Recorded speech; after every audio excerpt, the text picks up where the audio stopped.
Yo, what's going on, snipers, and welcome back to our Detroit Red Wings franchise mode here in NHL 21. So before we get started, I'd like to let you guys know that I might sound a bit tired just because hockey being back, I've been watching a lot of games lately. Like last night, I didn't watch really any game in particular other than the Columbus game, but I did also see highlights from the Minnesota game just because I wanted to see how Kirill Kaprizov was doing, just because if you guys followed this channel back in NHL 18, he was a GOAT for my team, and yeah, I just decided to check a little bit on the highlights and saw that he picked up 3 points, which was pretty awesome. So anyways, that's completely besides the fact, but anyways, in last episode we had the re-sign stage and we also had free agency, and yeah, the team is shaping up to looking okay, but hopefully this team just does not do good, because we do need more picks, and yeah, we need to kind of start the rebuild a bit more. So we do have some good young pieces still in our lineup. So Garon's on here, Veleno. Well, Veleno's maybe one of those guys that get shipped away eventually, but Garon for sure. Suzuki's still kind of young, but he's now 25. We don't really have a lot of good on this team. It's more defensemen. Like at the moment, we have Wall and Willinger, Tuperine and Sider, Biggs and Savonin, which is pretty good. But one thing that is a bit of problematic is Stefan Laserte, who should be playing, is currently scratched, and I do not like that at all because he's got some good attributes. So we are going to have to trade away a defenseman, which I brought up in the end of last episode, just in case you guys didn't watch it all. And we do have one comment to go over from HawksFan88 about Moritz Seider, and he says you should definitely trade Seider so Laserte could get into the lineup, which is pretty much exactly what I was saying, because yeah, we just need to play our youth, and Seider's the oldest out of these defensemen. Like I could trade Willinger, for example, but Willinger had a pretty good year last year, being at plus 17 on this top pairing. Moritz Seider, on the other hand, has been riddled with injuries for his entire career, pretty much. Like these seasons, he missed only a couple of games, but this last season, he only played in 61 games because of injury. So his durability must not be very good. Now it's only an 85, but still. Yeah, and he signed for 2 more years. This frees up some cap space, and yeah, so we're just going to be trading him away. Then we'll move Biggs probably up to play with Tuperinen, and then we'll play Savonin and Laserte as our top 6. So let's make a trade, and I think I'm going to be sending him to the Colorado Avalanche, because when I went to find trade, Colorado was like the only team that actually threw an offer at me. But I am going to try and get a different deal done with them involving Seider, just because we want to get back picks, and I want to see if I can get back a first round pick, because Seider actually has a pretty good chunk of value.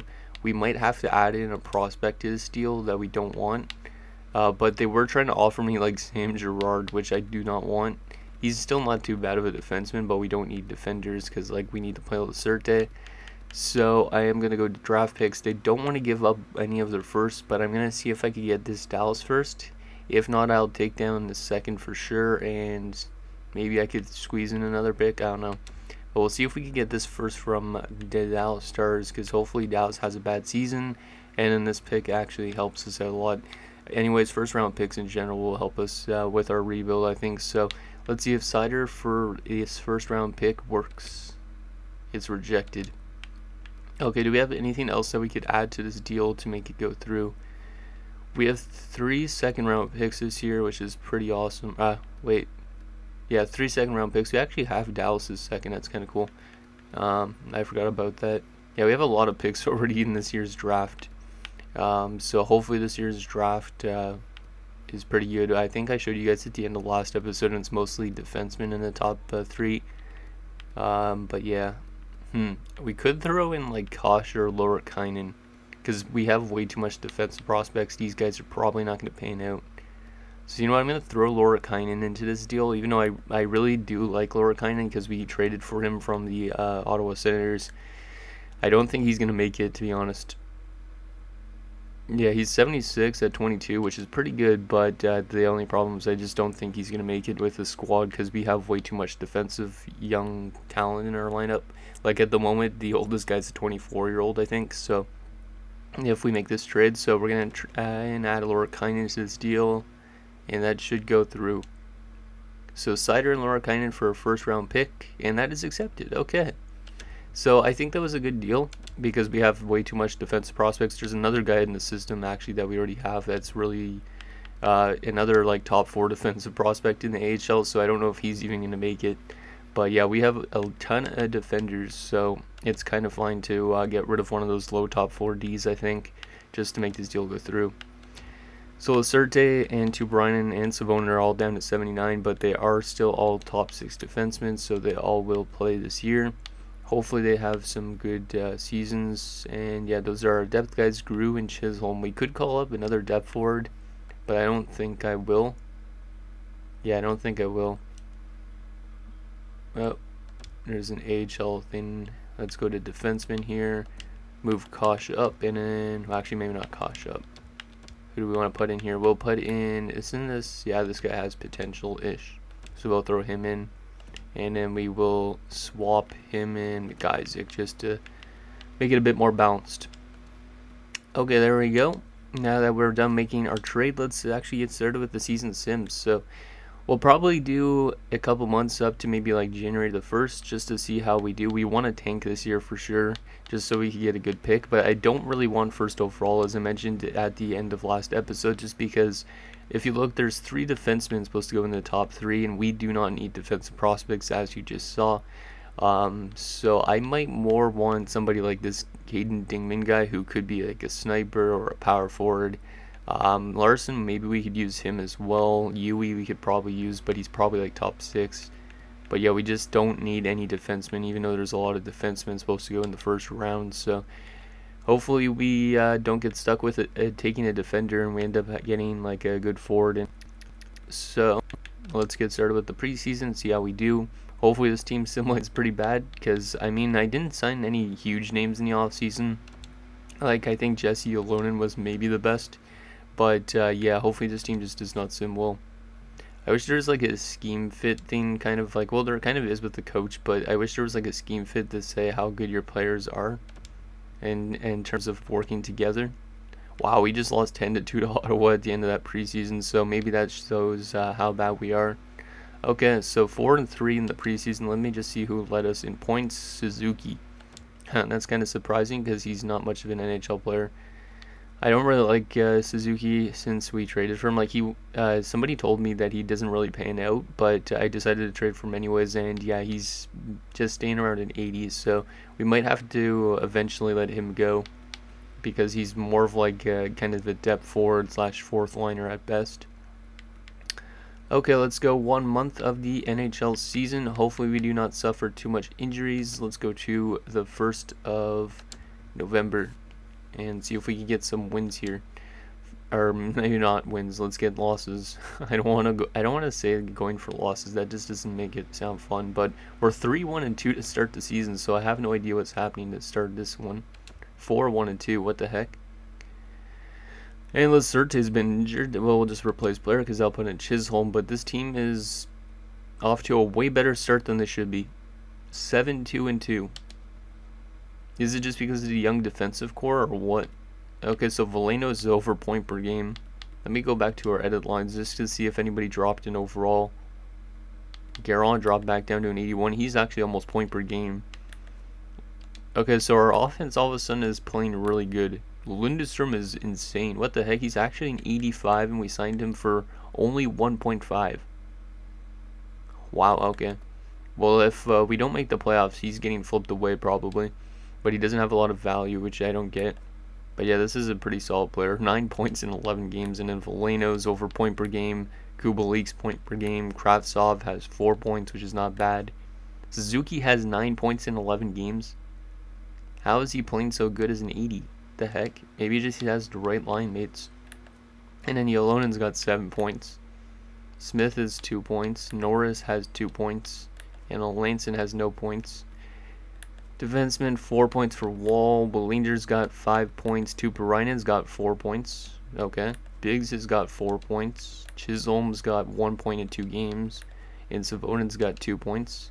Wait, Savonin is a +8. Holy crap. Okay, yeah, this guy's a really good defensive defenseman because he was even 0 in 20 games last season with us, even though we were kind of a bad team. And yeah, he's plus this season so far. And maybe it's just Rohan House. He's 6-2-2 right now. He's really good so far. Not a great goals against. And then Jake Ettinger's backup is 1-0, but he did not have a good game. And then Lacerte, how is he playing when he was playing? 2 assists in 9 games and a +5.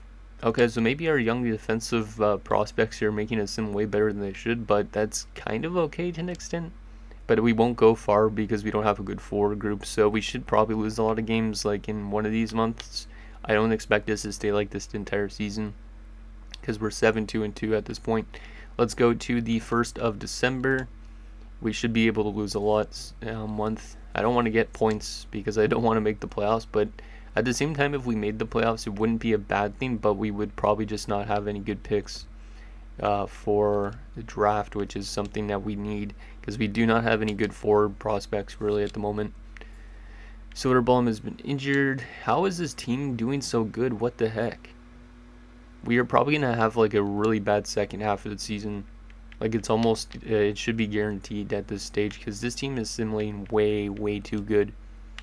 Like last year we simulated wait, was it last year? There was a couple seasons ago at least where we simulated really bad when we should have simulated good.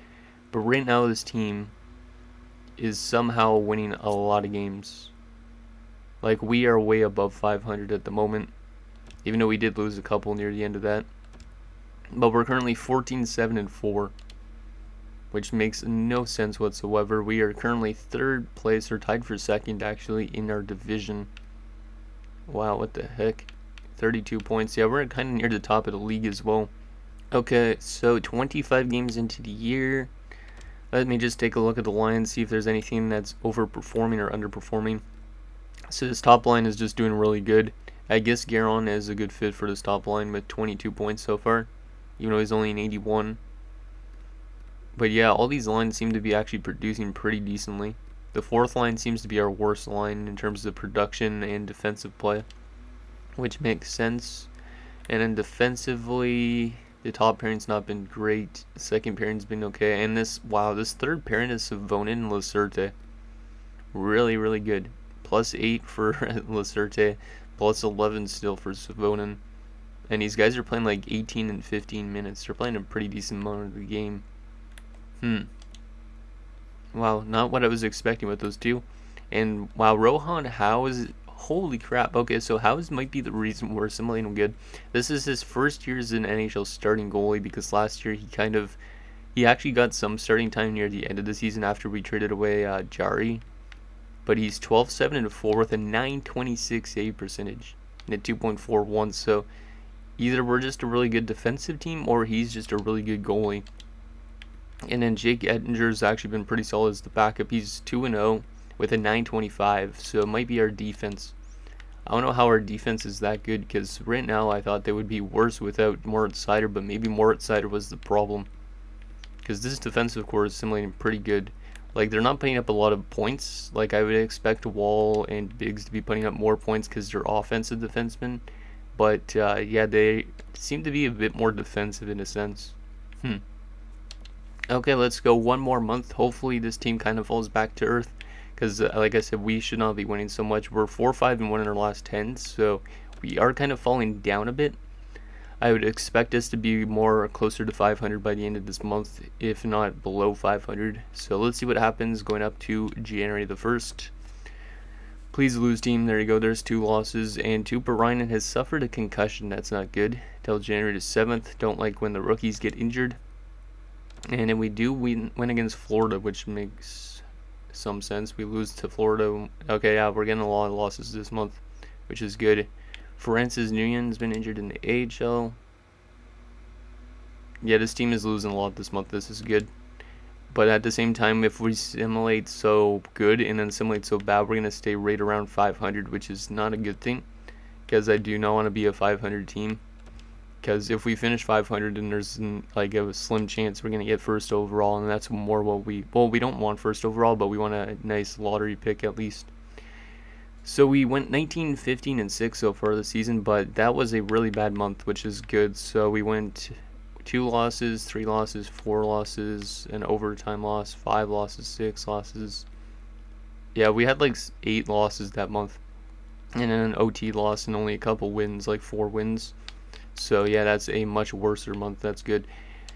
So where are we in terms of the standings? We are still in the wild card spot, which I do not like. 35 points for Dylan Larkin. Let's take a look at our player stats so far for the season, as well as the standing stuff, just so we could kind of see how our team is performing in terms of power play and keeping the puck out and net and all that. But I think we might have to make some trades eventually if we want to simulate worse, but I don't know that for sure. Like, are we simulating too good? We are falling apart a bit.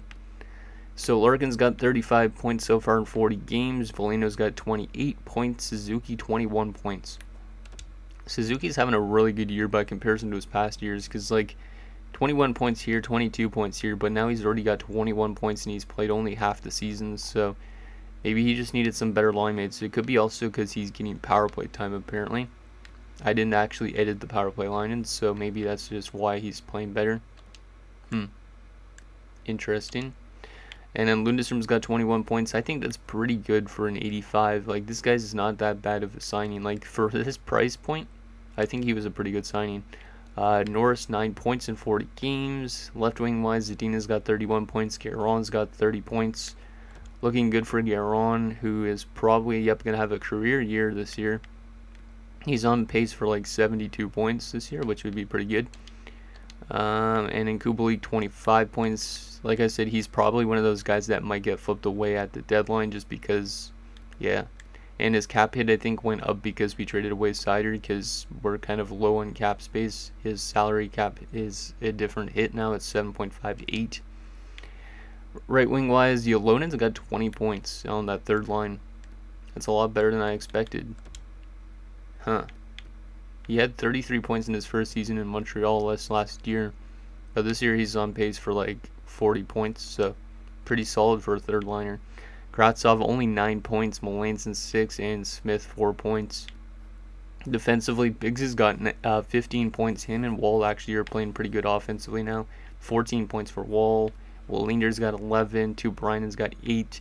Lacerte and Savonin both 6 and 5 points, but look at this, plus 11 for Savonin on a team that's like shouldn't be really good, but they're kind of trending backwards. But yeah, Savonin seems to be a good defenseman, which means he might be a future penalty killer for us. And then Chisholm had 3 points in 17 games and a +5 as a depth guy. Goaltending wise, Howe so far is doing still really good, and same with Ettinger. Both of them seem to be right around the same point with that save percentage and goals against. So that's that so far on the season. We'll probably get the rest of it done in next episode with the trade deadline and all that. So I will show you guys also the trading block in this episode just in case. So let me just take a look though at stuff like goals for per game. So goals for per game wise, are we actually up there in terms of scoring or no? Okay, so no, we're not. We're not a good offensive team. We're 2.72 goals per game, so that's probably why we're not doing well. Probably why we're falling back a bit. Because like we have almost, yeah, we have the same goals for as the Montreal Canadiens, who are in 29th. But in terms of goals against per game, we are like right in the middle of the pack. So that's probably why we're doing pretty decent with a 2.9. And then power play percentage looks not good. Yeah, our power play is not good, 16%. And penalty kill percentage is not that bad actually. Our penalty kill has improved drastically since last season.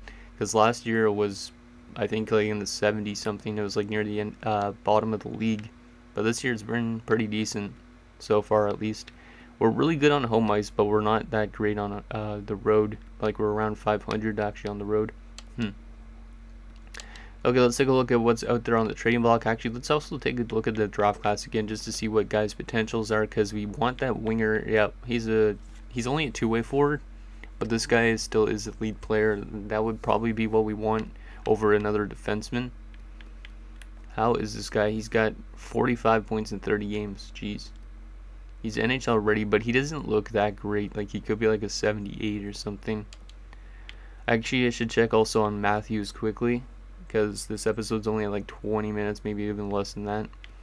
But, yeah, I wanted to just show you guys the prospect stuff so far, see how the prospects are playing overseas as well and whatnot. But first, let's take a look at this draft, not this draft class, this trading block. See if there's anything out there.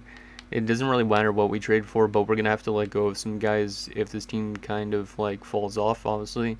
So we're gonna have to trade with guys like Lundestrom and whatnot. But who knows? We might be too close to the minimum cap to actually make any trades. But I'll just show you guys the trading block just in case you guys want me to make any trades for next episode. Just because, why not? Looks like at the moment there's just mostly prospects that I don't know if they'll make it or not, because I'm kind of skimming through this a bit fast. There's also actually a lot of good roster players if we were to try and make our team even better this season, but I don't think it's worth it really. I don't know. It could be worth it considering there's defensemen going in the draft, but I don't know.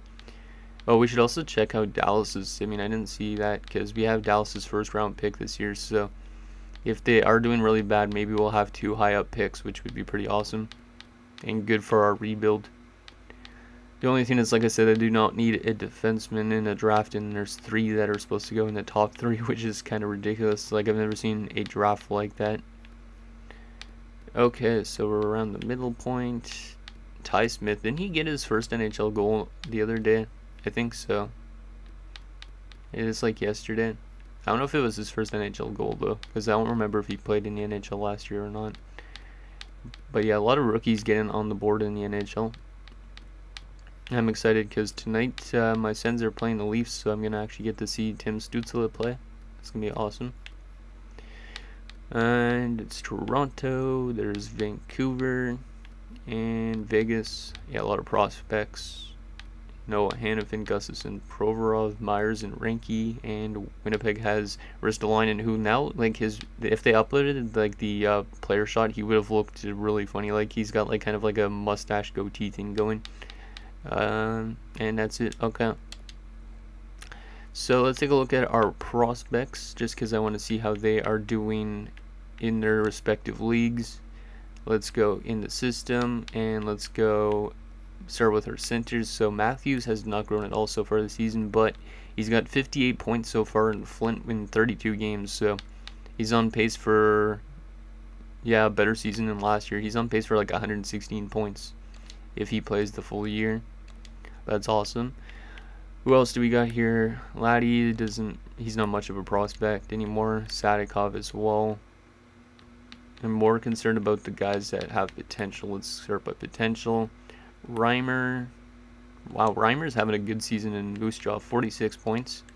This guy was a 6th round pick that the computer took us, so hopefully this guy actually makes it someday. What else we got here? Semyonov. Yeah, we don't have a lot of good forward prospects. We should probably check our defensive prospects, but we'll check wingers first. Weaver and Chelios. Decent numbers. And then we have a lot of top 9s that I don't know if they'll make it or not, but who knows, this guy could make it. He's a 70 at 19. But he's got really weird stats.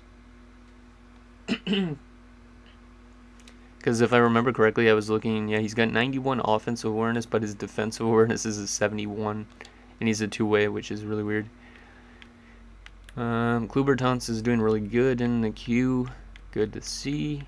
Right wing wise, Jenner's looking maybe like a bust. 23 points in 34 games unless he jumps up by next season. He was acquired from the Islanders in the Bertuzzi deal. There you go. And in defensive prospects, Stewart so far in the AHL's got 11 assists in 34 games. That's pretty good. He might end up making the NHL, which means we might have to open up another defensive spot if we want to move him in, or we just trade him away. I don't know.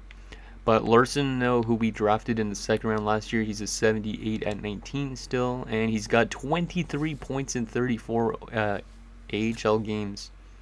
This guy's an OFD that was in the 2nd round, and he's looking really good so far. Wow. 23 points in 34 games. If he does that at the NHL level, this guy might be the biggest steal of that draft for sure. Morales, how's Morales doing in his season? Oh, he hasn't played any games yet. Oh, he must be. Didn't I put him in? I thought I put him in. Okay, maybe not. And that's pretty much that. Okay. And then goalie wise, Nguyen, how is Nguyen doing down there? Nguyen's playing really good. He might end up making the NHL as a backup at some point, because he's got a .922 save percentage right now. And Bayer has not grown at all really, but he is playing pretty good in Switzerland. Demui not playing great in the AHL. Eliasson played some in the AHL. And Lorenz hasn't played at all. So anyways, guys, that's going to do it for this episode of our Detroit Red Wings franchise mode. So in next episode, we'll probably make some more trades, because I think this team should be continuing to fall down in the standings. And then we're going to have to probably trade away guys like Lindstrom, Kubalik, for example. The other guys don't really matter much because they're on like one-year deals and they're just kind of filler signings. But maybe we trade away some of the good guys like Lindstrom and Kubalik and maybe Yolonen. But yeah, our defensive core is pretty much untouchable at this stage unless we want to call a person, and then we could get rid of like Wallinder. But I don't know if I want to do that. So anyways, let me know what you guys think down below, and I'll see you guys next time.